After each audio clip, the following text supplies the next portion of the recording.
भारत में इन दिनों Indian premiere league 2023 की दीवानगी लोगों के सिर चढ़कर बोल रही है। इसके साथ ही आईपीएल, सट्टा खिलाने वाले सट्टेबाज भी देश विदेश में मौजूद हैं।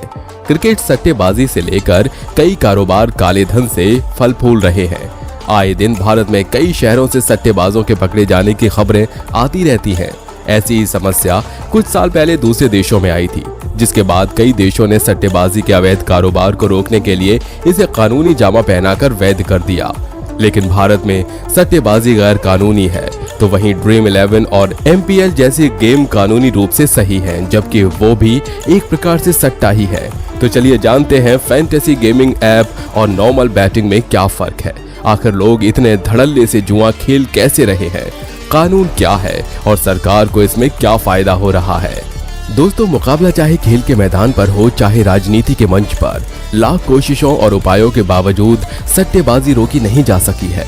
ये कहानी शुरू होती है 5000 साल पहले से। जी हाँ, भारत में जुए का ताल्लुक है महाभारत से। उसने सिखाया कि जुआ खेलने वाले जमीन, जायदाद और पत्नी तक हार जाते हैं। यही एक बात भारत में जुए को गलत ठहराती है। नहीं तो भारत की किसी सरकार ने आज तक जुए पर कोई कानून नहीं बनाया है। फिर आप कहेंगे कि अच्छा, ये तो पुलिस जुआ खेलने वालों को उठाती है, वो कैसे?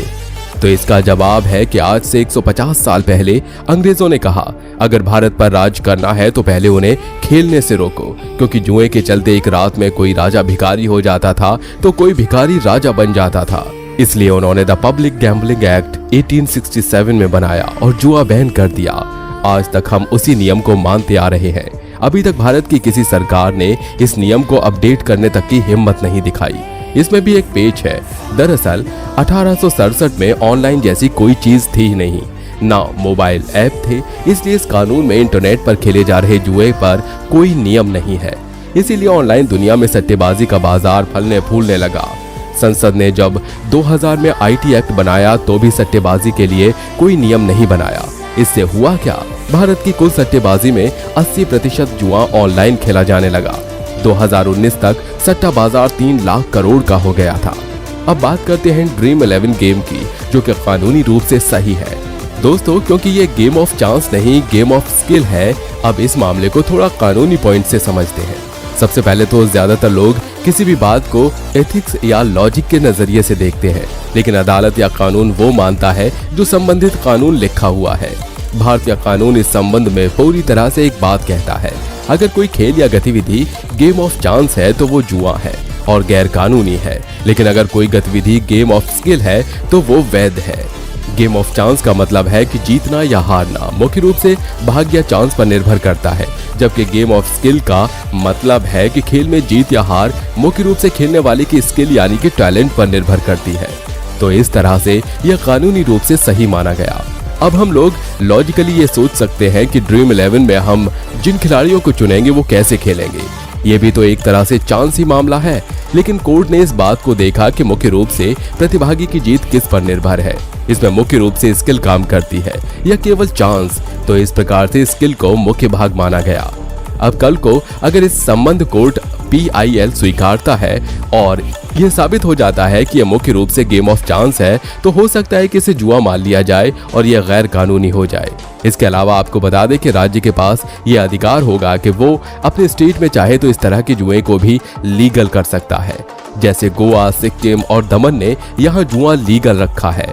दूसरे राज्यों में उसी 150 साल पुराने कानून के साथ इस पर बैन है। दोस्तों, भारत में बैटिंग करने वालों की संख्या प्रतिदिन बढ़ती जा रही है। बहुत सारे लोग ये मानते हैं कि भारत में बैटिंग को लीगल करना चाहिए, तो कुछ लोग इसका विरोध करते हैं। हालांकि भारत में बैटिंग लीगल करने से सरकार के राजस्व में भी काफी फायदा होगा और अवैध रूप से बैटिंग करने वाले खिलाड़ी और इसकी सुविधा देने वाले बुकी भी वैध रूप से काम कर सकते हैं। तो आइए जानते हैं क्या फायदा होगा सट्टेबाजी लीगल करने से। नंबर 1, अगर FDI को सट्टेबाजी में निर्धारित कर दिया जाता है तो उन राज्यों को फायदा होगा जो कसिनो आदि को परमिट करते हैं। इससे न सिर्फ टूरिज्म बढ़ेगा बल्कि बाकी कई मामलों में राज्यों का फायदा होगा। ऑनलाइन गेमिंग के सेक्टर में FDI वैसे भी बहुत ज्यादा होती है। नंबर 2, सट्टेबाजी में बड़े बड़े फिल्म स्टार से लेकर बिजनेसमैन तक सभी हिस्सा लेते हैं और अक्सर ऐसे खुलासे होते रहते हैं। ऐसे में अगर सट्टेबाजी लीगल हो जाती है तो गैर कानूनी धंधे कम तो हो सकते हैं, लेकिन इसका कोई भी तर्क नहीं कि ये पूरी तरह से बंद हो जाएंगे। नंबर 3, जो सबसे बड़ा फायदा सट्टेबाजी लीगल करने से होगा वो रेवेन्यू से जुड़ा है। घुड़दौड़ और लॉटरी से होने वाली आमदनी पर सीधे सीधे 30% टैक्स लगता है। अब इसमें सिर्फ जीतने वाले इंसान पर ही नहीं बल्कि डिस्ट्रीब्यूटर के कमीशन पर भी टैक्स लगता है। ये पूरा रेवेन्यू भारत सरकार के खाते में जाएगा। अगर देखा जाए तो सट्टेबाजी का कारोबार अगर 3 लाख करोड़ का है तो इसके 30% सीधा रेवेन्यू की बात करें तो 90,000 करोड़ रुपया भारत के पास आएगा। चलिए इससे अगर अवैध कारोबार हटा देते हैं और सिर्फ 892,000 करोड़ देखें तो भी 26,000 करोड़ का मुनाफा सरकार को होगा।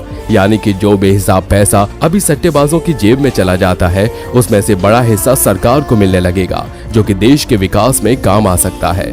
इसके लिए दुनिया के उन देशों का उदाहरण भी दिया जाता है जहां खेलों में सट्टेबाजी वैध है।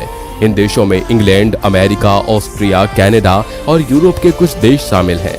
यहाँ की सरकारों को हर साल बेटिंग पर टैक्स लगाने से मोटी कमाई होती है। एक रिपोर्ट के मुताबिक ऑस्ट्रेलिया को इससे 11 अरब डॉलर और कनाडा को करीब 15 अरब डॉलर का फायदा हुआ था। भारत में क्रिकेट को वैध किए जाने की मांग इसलिए भी उठ रही है क्योंकि बैटिंग की दुनिया का करीब 65% सट्टा टीम इंडिया के मैचों पर ही लगता है और टीम इंडिया के हर वनडे मैच पर करीब 20 करोड़ डॉलर का सट्टा लगता है। अब जहां एक तरफ रेवेन्यू के फायदे देखे जा सकते हैं, वहीं दूसरी तरफ ये भी सोचा जा सकता है कि आखिर कैसे इतने बड़े कारोबार को एकदम से लीगल किया जाएगा। एक बात तो तय है कि इसे लीगल करने के लिए सबसे पहले सरकार को यह तय करना होगा कि कौन लॉटरी या सट्टेबाजी में निवेश कर सकता है और कौन नहीं। पहले जब लॉटरी भारत के कई राज्यों में खेली जाती थी तब लोग अपना सब कुछ लॉटरी की टिकट खरीदने में ही लगा देते थे। मध्य प्रदेश में सुंदरलाल पटवा की सरकार के दौर में लॉटरी का खेल कई लोगों की जान ले गया था और फिर इसे बंद कर दिया गया। लॉटरी और सट्टेबाजी को बंद करने का सबसे बड़ा कारण ही यही था कि लोग इसमें अपनी सारी जमा पूंजी लगा देते थे और चाहते थे कि वो आसानी से पैसा कमा ले। पर जहां 100 में से एक जीत सकता है, उस खेल में अपनी जमा पूंजी लुटाने वालों की क्या हालत होती होगी ये सोचा जा सकता है। सट्टेबाजी लीगल करना यकीनन सरकार के लिए एक बड़ा रेवेन्यू का कारण हो सकता है, लेकिन भारत जैसे देश में जहां लोग बड़ी मुश्किल से अपनी जीविका चला पाते हैं और जहां लोग ये सोचते हैं कि उन्हें जुगाड़ लगाकर आसानी से पैसे मिल जाए, जहां करप्शन इतना ज्यादा है, वहां सिर्फ मुनाफे के बारे में सोचकर सट्टेबाजी को लीगल करना कितना सही है। भारत में क्रिकेट की लोकप्रियता को देखते हुए इस बात का भी डर सताता है कि इस पर सट्टा लगाने वालों की बाढ़ आ सकती है। खासकर युवा वर्ग और गरीब तबके के द्वारा अपने पैसे सट्टे में झोंकने की संभावनाएं बढ़ जाएंगी, जिसे किसी भी लिहाज से अच्छा कतई नहीं कहा जा सकता। साथ ही सट्टेबाजी के कानूनी होने पर इसका लाइसेंस हासिल करने की होड़ मच जाएगी और फिर बड़ी बड़ी कंपनियां भी मुनाफे के चक्कर में इससे जुड़ेंगी। दोस्तों, जहां जितना ज्यादा पैसा होता है उतना ही लालच भी होता है, तो जाहिर सी बात है कि ज्यादा से ज्यादा पैसा कमाने की चाह में बड़े सट्टेबाज मनचाहे परिणाम पाने के लिए मैचों को फिक्स करने की कोशिश करेंगे। यानी फिक्सिंग का डर खत्म नहीं होगा बल्कि और बढ़ जाएगा। आज की वीडियो में बस इतना ही। फिलहाल हम ये आपसे भी जानना चाहते हैं कि क्या सट्टेबाजी भारत में लीगल होनी चाहिए या नहीं। आप अपने कमेंट बॉक्स में अपना जवाब जरूर बताइए। अगर वीडियो अच्छी लगी हो तो लाइक करिए और चैनल को सब्सक्राइब करके बेल आइकन को प्रेस जरूर करिए।